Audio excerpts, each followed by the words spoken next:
1 Samuel, chapitre 14. Un jour, Jonathan, fils de Saül, dit au jeune homme qui portait ses armes, « Viens, poussons jusqu'au poste des Philistins qui se trouve là, de l'autre côté. » Il n'en dit rien à son père. Saül se tenait à la limite de Gibéa sous le grenadier de Migron, et la troupe qui était avec lui comptait environ 600 hommes. C'était Akija, fils d'Akitub, lui-même frère d'Ikabod, le fils de Phiné et le petit-fils d'Éli, prêtre de l'Éternel à Silo, qui portaient l'éphod. Le peuple ne savait pas que Jonathan était parti. Dans le passage par lequel Jonathan cherchait à arriver au poste des Philistins, il y avait une dent de rocher de chaque côté. L'une s'appelait Botsets et l'autre Séné. L'une de ces dents se trouvait au nord, en face de Micmash, et l'autre au sud, en face de Géba.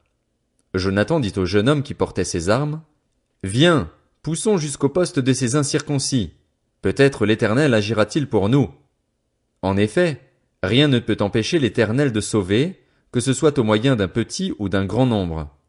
Celui qui portait ses armes lui répondit, « Fais tout ce que tu as dans le cœur, suis ta pensée. Me voici avec toi, prêt à te suivre. » Eh bien, dit Jonathan, allons vers ces hommes et montrons-nous à eux. S'ils nous disent, arrêtez-vous jusqu'à ce que nous arrivions vers vous, nous resterons à notre place et nous ne monterons pas vers eux. Mais s'ils disent, montez vers nous, nous monterons, car l'Éternel les livre entre nos mains, c'est ce qui nous servira de signe.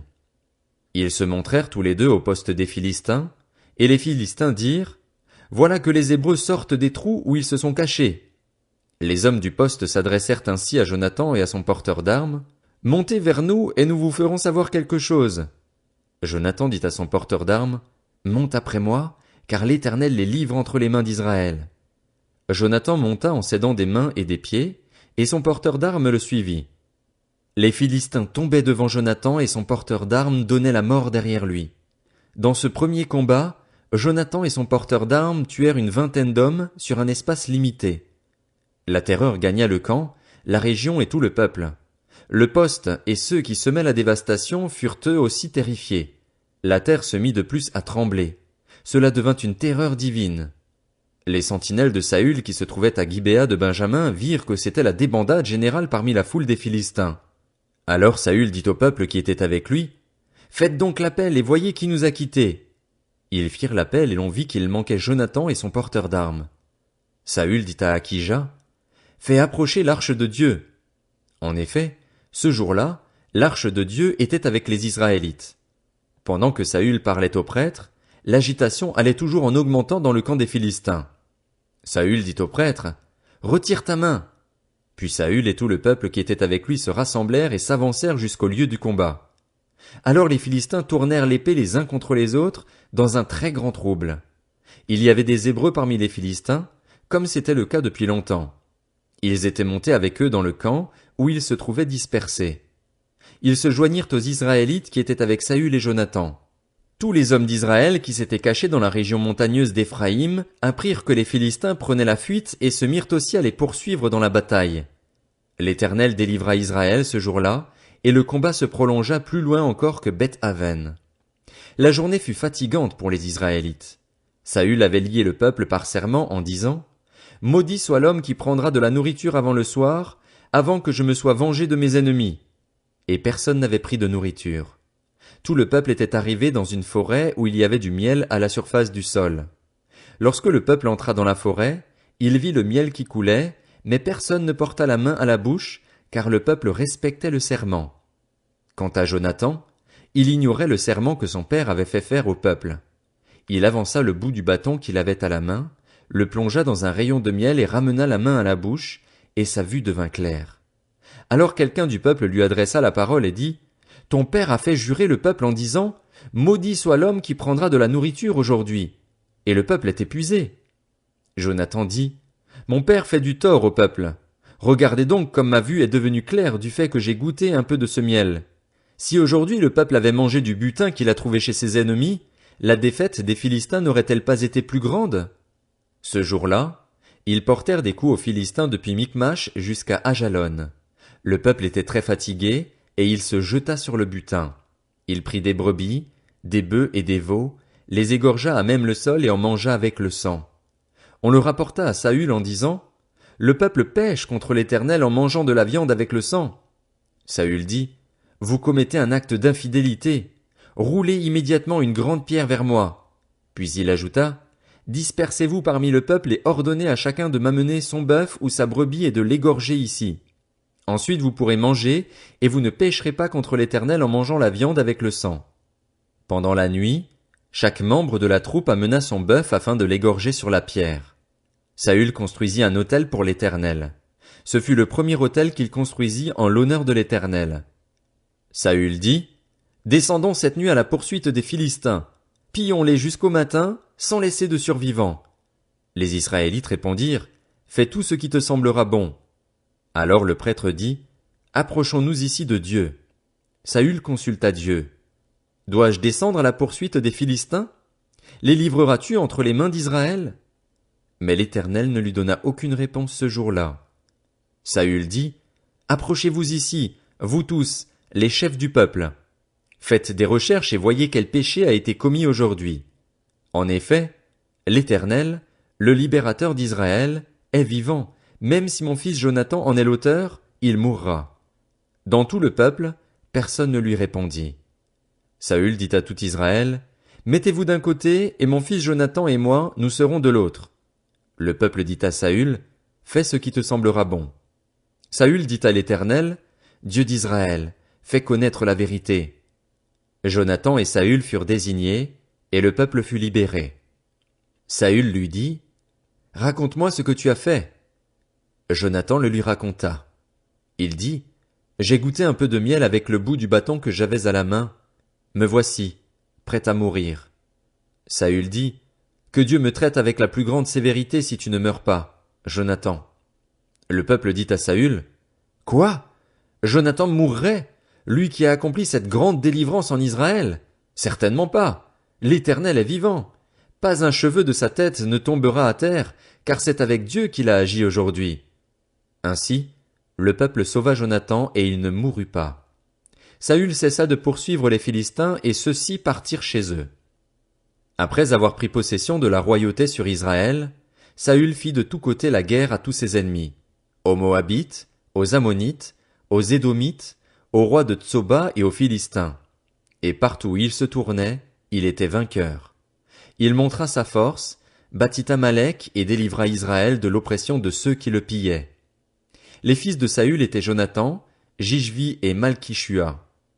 L'aîné de ces deux fils s'appelait Mérab, et la plus jeune Michal. La femme de Saül s'appelait Akinoam. Elle était la fille d'Akimaats.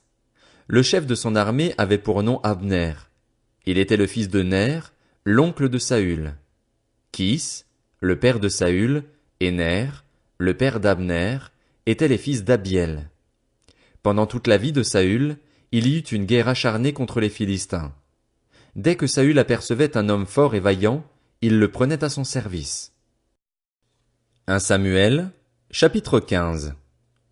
Samuel dit à Saül, « C'est moi que l'Éternel a envoyé pour te consacrer par onction comme roi sur son peuple, sur Israël.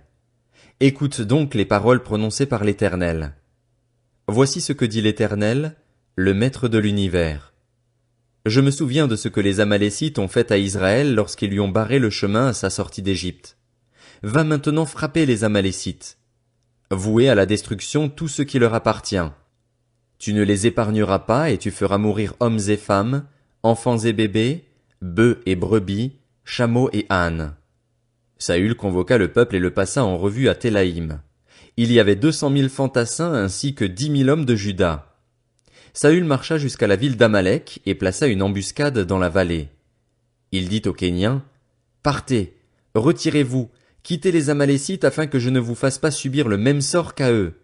En effet, vous avez fait preuve de bonté envers tous les Israélites lorsqu'ils sont montés d'Égypte. » Les Kéniens se retirèrent alors du milieu des Amalécites. Saül porta des coups à Amalek et depuis Havila jusqu'à Shur, qui fait face à l'Égypte.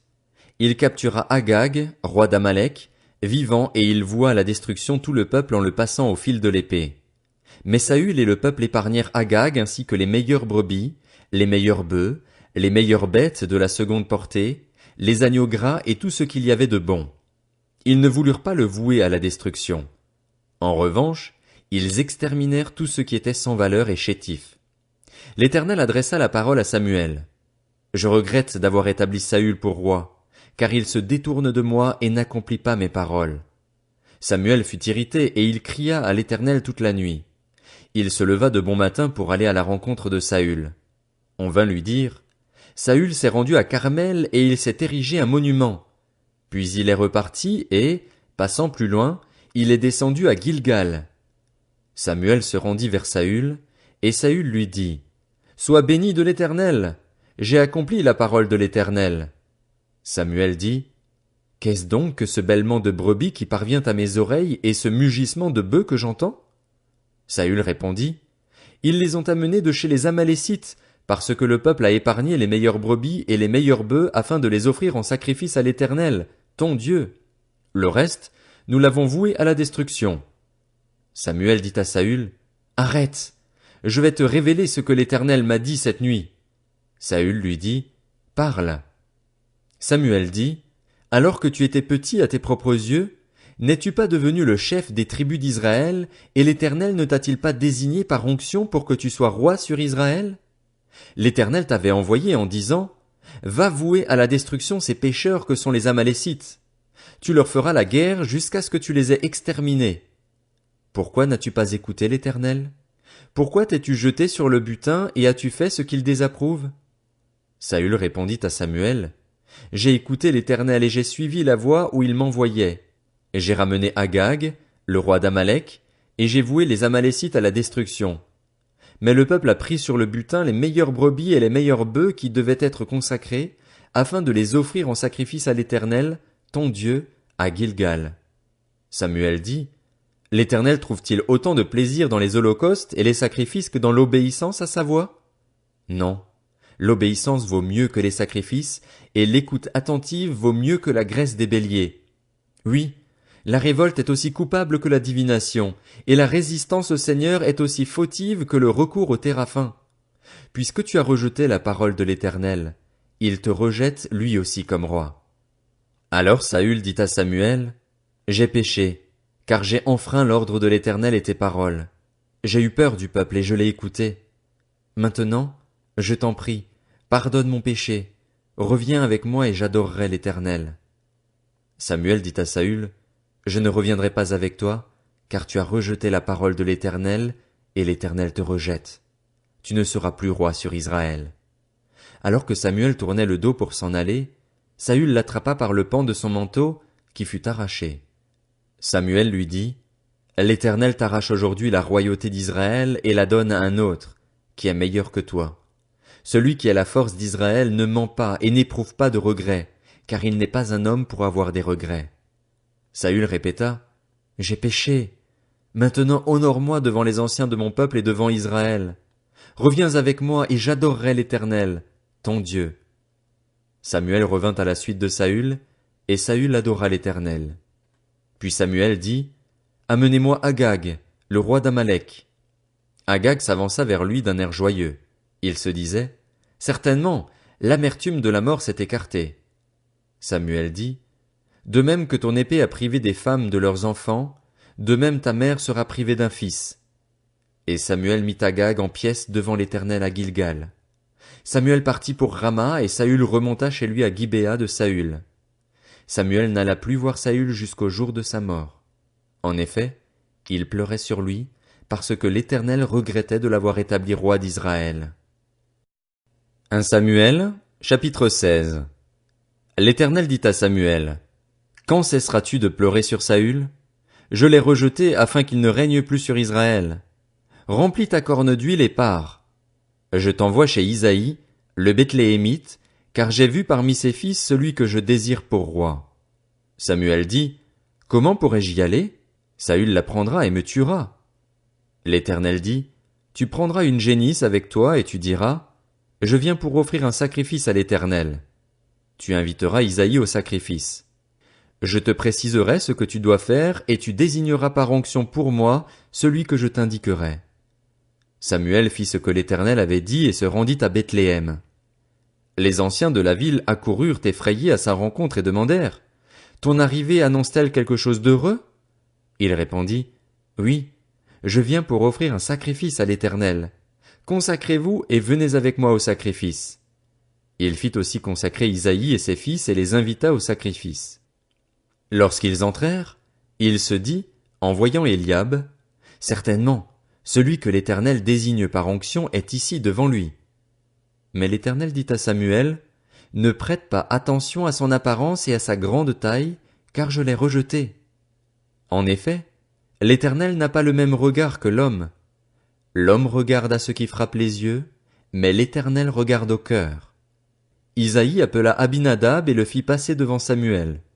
Samuel dit, « L'Éternel n'a pas non plus choisi celui-ci. » Isaïe fit passer Shamma, et Samuel dit, « L'Éternel n'a pas non plus choisi celui-ci. » Isaïe fit passer 7 de ses fils devant Samuel, et Samuel dit à Isaïe, « L'Éternel n'a choisi aucun d'eux. » Puis Samuel dit à Isaïe, « Tous tes fils sont-ils là? » Il répondit, « Il reste encore le plus jeune, mais il garde les brebis. » Alors Samuel dit à Isaïe, « Envoie quelqu'un le chercher, car nous ne prendrons pas place avant qu'il ne soit arrivé. » Isaïe envoya quelqu'un le chercher. Il était roux, avec de beaux yeux et une belle apparence. L'Éternel dit à Samuel, « Lève-toi, verse de l'huile sur lui, car c'est lui. » Samuel prit la corne d'huile et le consacra par onction au milieu de ses frères. L'Esprit de l'Éternel vint sur David, à partir de ce jour et par la suite. Samuel se leva et partit à Rama. L'Esprit de l'Éternel se retira de Saül, et celui-ci fut tourmenté par un mauvais esprit envoyé par l'Éternel. Les serviteurs de Saül lui dirent, « Voici qu'un mauvais esprit envoyé par Dieu te tourmente. Que notre Seigneur parle. Tes serviteurs sont à ta disposition. Ils chercheront un homme qui sache jouer de la harpe. Quand le mauvais esprit envoyé par Dieu sera sur toi, il en jouera et tu seras soulagé. » Saül répondit à ses serviteurs, « Trouvez-moi donc un homme qui joue bien et amenez-le-moi. » L'un des serviteurs prit la parole et dit, « J'ai vu un fils d'Isaïe, le Bethléemite, qui sait jouer. C'est aussi un homme fort et vaillant, un guerrier.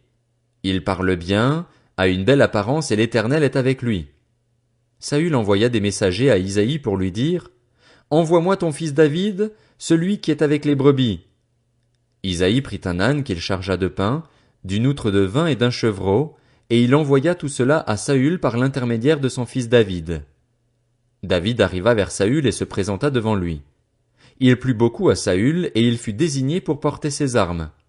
Saül fit dire à Isaïe, « Je t'en prie, laisse David à mon service, car il a trouvé grâce à mes yeux. » Lorsque le mauvais esprit envoyé par Dieu était sur Saül, David prenait la harpe et en jouait. Saül se calmait alors et se sentait mieux, et le mauvais esprit s'éloignait de lui.